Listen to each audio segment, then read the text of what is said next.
आज के समय पे सबसे ज़्यादा लोग जो वीडियोस देखते हैं, चाहे वो यूट्यूब हो, चाहे फेसबुक हो या इंस्टाग्राम हो या कोई अदर प्लेटफॉर्म हो, तो सबसे ज़्यादा वीडियो वो लाइक होते हैं गांव के बारे में या खेती के बारे में, जिसमें लोग ये झूठ बोल रहे होते हैं कि मैंने 1 हेक्टेयर से कमा लिया 15 लाख, 1 हेक्टेयर से कमा लिया 40 लाख, और फिर कोई उसी में आ जाता है और उससे भी बड़ा झूठ बोलने वाला तो बोल देता है कि 1 हेक्टेयर से मैंने 72 लाख रुपए कमाए। और एक कोई अच्छी फसल लगी होती है, चाहे वो पॉली हाउस में लगी हो, चाहे वो खेत में लगी हो, चाहे वो भीट में लगी हो,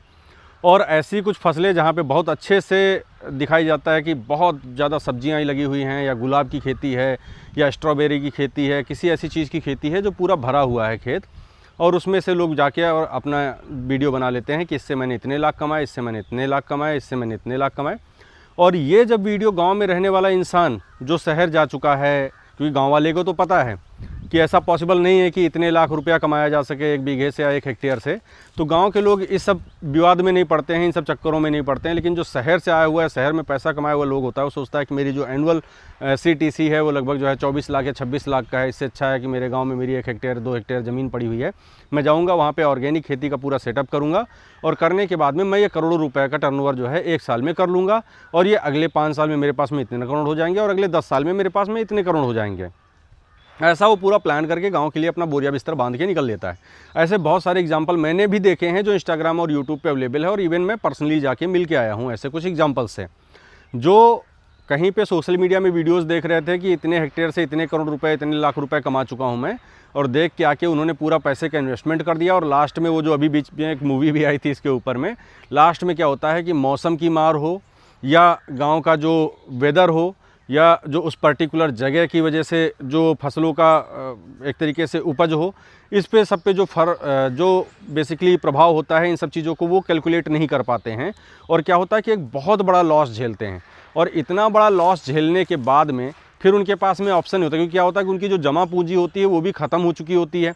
अच्छा, लोग सोचते हैं कि ऑर्गेनिक लेके जाएंगे, गांव में बेचेंगे, यहाँ एक्सपोर्ट करेंगे, वहाँ एक्सपोर्ट करेंगे, तो गांव के आदमी को कुछ फ़र्क नहीं पड़ता है कि आप हमको ऑर्गेनिक दे रहे हो कि इनऑर्गेनिक दे रहे हो। कई लोगों ने मैंने देखा कि वीडियो बनाया कि मैं बैनर लगा के मैंने इवन बेचा कि मैं ऑर्गेनिक खीरा आपको दे रहा हूँ, मैं ऑर्गेनिक जो है ककड़ी दे रहा हूँ आपको, मैं ऑर्गेनिक जो है गुड़ दे रहा हूँ आपको। किसी को कोई फ़र्क नहीं पड़ता है। आदमी देखता है कि 2 रुपया सस्ता कहाँ मिलता है। यहाँ पे मैं देखता हूँ बाज़ार में जब सब्ज़ी लेने भी जाते हैं तो बहुत सारे लोग ये देखते रहते हैं कि लौकी ये 15 रुपये की एक दे रहा है और वो वाला 12 रुपये की एक दे रहा है। भले 12 रुपये की एक वाली छोटी हो या ख़राब हो या कई दिन की रखी हुई हो, उससे उसको फ़र्क नहीं पड़ता, लेकिन उसको 3 रुपये से फ़र्क पड़ जाता है कि हाँ 3 रुपये कम में दे रहा है वो, तो वो उसको परचेज़ कर लेते हैं। और ऐसे लोगों के बीच में लोग आके अपना एक बहुत बड़ा इन्वेस्टमेंट करते हैं और धोखा खा जाते हैं।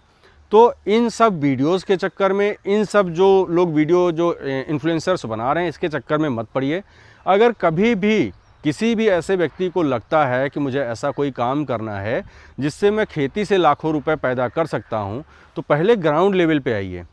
उससे जुड़े जो किसान हैं 10, 20, 50 किसान के पास विज़िट कीजिए टाइम निकाल के। आप अगर जो है भीट लगाना चाहते हैं, आप ओपन ग्राउंड में खेती करना चाहते हैं या पॉली हाउस में करना चाहते हैं, तो पहले पॉली हाउस में विज़िट कीजिए, उनका एक्सपीरियंस देखिए कि कितना उन्होंने लोन लिया है, कितने रुपए खुद के इन्वेस्टमेंट किए हैं और कितना साल लगा है उनको वो खेती सीखने में, फिर आप जाके कर पाएंगे। अभी मेरे भी एक मित्र दिल्ली से कॉल कर रहे थे, तो उन्होंने भी मेरे से पूछा कि भाई मैंने देखा है कि मेरे फ्रेंड ने ऐसे ऐसे एक अमरूद की बाग लगा दी है और एक इसकी बाग लगा दी है, और उसका पूरा एक प्रिडिक्शन है, पूरा कैलकुलेशन है कि 5 साल के बाद में वो इतने लाख रुपए इससे कमाएगा, फिर इतने लाख रुपए इससे कमाएगा। तो मैंने कहा कि हमारे यहाँ पर भी बहुत सारे अमरूद की, आम की और आंवले की, नींबू की, ये सारी बागें लोग तैयार करके बैठे हुए हैं। लेकिन प्रॉब्लम क्या आती है, जहाँ पे जब जो एक तरीके से खेत होता है या जो एक तरीके से लोकेशन होता है, डिस्ट्रिक्ट होता है और स्टेट होता है, वहाँ पे आप जब जाते हैं ना, वहाँ की जो लोकल प्रॉब्लम्स होती हैं उससे जब आप फाइट करते हैं तब आपको पता चलता है। जैसे मैं अभी रिसेंटली एक किसान के पास में गया था जिन्होंने लगभग 1200 अमरूद के पेड़ लगाए हुए हैं। 1200 अमरूद के पेड़ हैं जो ताइवान पिंक के हैं, जिसकी जो कीमत है, एक नॉर्मल जो अमरूद होता है वो 20 रुपये 25 रुपये किलो बिकता है, ताइवान पिंक बिकता है 80 रुपये प्रति किलो के हिसाब से, है ना। ये सोच के उन्होंने बाग लगा दी। आज के समय पे वो किसान सबसे ज़्यादा परेशान है फल मक्खी की वजह से। फल मक्खी के लिए बहुत सारे उपाय उसने ऑलरेडी कर लिए हैं, और जो अब उपाय उसके बचे हुए हैं वो इतने कॉस्टली उपाय हैं कि अगर उनको किया जाए तो प्रति किलो अमरूद का जो दाम है उस हिसाब से वो उपाय जो है प्रति किलो के हिसाब से उसको पड़ जाएंगे। फलों पे कवर चढ़ाना है, फलों को जो है देखना है, फल पक गया कि नहीं पक गया, वो सब चीज़ें मॉनिटर करनी है,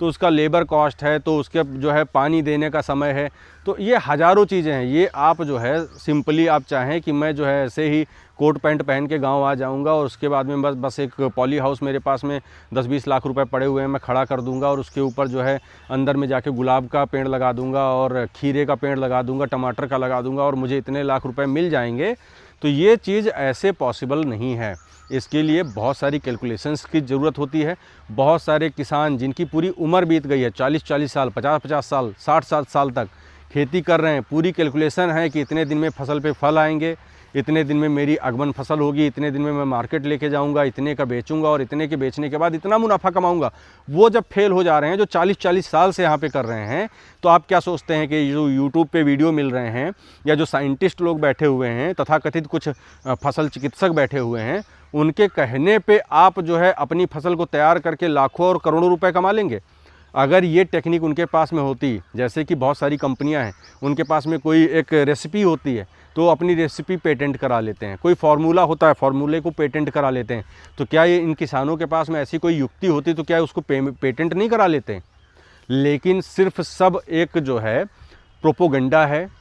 अधिकतर, मैं ये नहीं कह रहा हूँ कि 100% प्रोपोगंडा है, लेकिन 90% प्रोपोगंडा है। ऐसे लोग वीडियो बनाने के लिए जाते हैं जिन लोगों को खुद से नहीं पता होता है कि किसान क्या है, किसान किस सिचुएशन में है। मैं देख रहा हूँ ऐसे ऐसे लोग हैं जो 40 साल से अपनी खेती कर रहे हैं और खेती करने के बाद अपना घर नहीं बनवा पा रहे हैं। अब आप कहेंगे कि नहीं नहीं वो तो सही तरीका नहीं यूज़ कर रहे हैं, मॉडर्न एग्रीकल्चर के सही तरीके यूज़ करें तो वो कमा लेंगे। तो भाई साहब 15 लाख की मशीन है, 18 लाख की मशीन है, 6 लाख का ट्रैक्टर है, फलाना है, ढिमकाना है, ये सब वो इकट्ठा करेगा और इकट्ठा करने के बाद में अगर वो रिस्क एनालिसिस नहीं कर पा रहा है और उसके पास में इतना पैसा नहीं है कि वो इतना बड़ा रिस्क ले पाए, उसने यही सीखा है कि बस इतने से हमें बीज डालना है, दूसरे के ट्रैक्टर से खेत में जुताई करवानी है, दूसरे के ट्यूबवेल से पानी लगाना है और जैसे तैसे हमें बेच के बस अपना जीवन यापन अभी कर लेना है। मेरे पास में जिसके पास में भी बैकअप होता है ना, कोई बड़ा प्लान होता है या पीछे से किसी का हाथ होता है उसके सर पे, किसी के फादर की पेंशन आ रही है, किसी के फादर बड़ी अच्छी पोजीशन पे, किसी के भाई जो है बड़ी अच्छी पोजीशन पे पैसा भेज रहे हैं बाहर से कि ठीक है बेटा लगाओ पैसा, कोई दिक्कत नहीं है, तुम्हारा लॉस में जाएगा तो मैं पीछे बैठा हूँ, कोई दिक्कत नहीं, तुम भूखे नहीं मरोगे,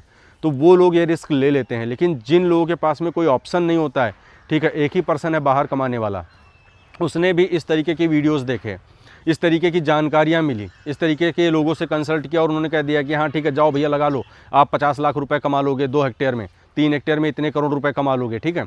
जाके आप कर देते हैं। तो आप सोच लीजिए कि ऐसे ब्लाइंडली किसी पे विश्वास मत कीजिएगा। आप पहले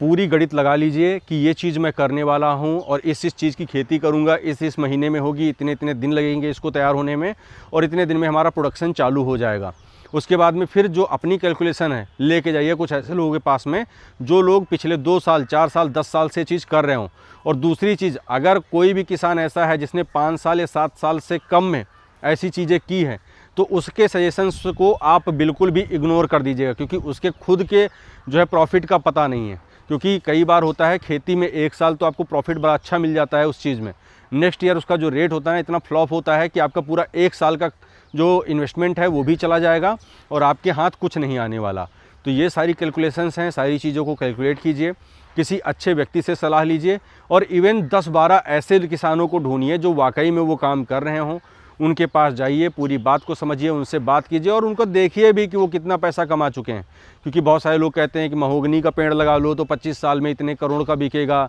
फिर चंदन का पेड़ लगा लो तो इतने लाख रुपए का बिकेगा। मैं कहता हूं कि कोई ऐसे 40 किसान, 100 किसान आप निकाल के उनकी लिस्ट बताइए कि हाँ उन्होंने इस चीज़ का पेड़ लगाया, महोगनी का पेड़ लगाया है या चंदन का पेड़ लगाया है और लगाने के बाद में इतने करोड़ रुपये का टर्नओवर करके वो इतने करोड़ रुपये उन्होंने कमा के और उसको जो है अपनी बैंक में जमा कर लिया। तो ये सब चीज़ें ऐसे वीडियोस में बहुत अच्छी लगती हैं, लेकिन जब लोग पॉसिबली ग्राउंड पे करते हैं तो फिर इसके लिए बहुत सारे बैकअप, बहुत सारे इन्वेस्टमेंट की ज़रूरत होती है। तो जो भी आप इन्वेस्टमेंट करें उसको सोच समझ के करें और किसी के ऊपर ब्लाइंडली जो है ट्रस्ट करके ये सब चीज़ें ना करें।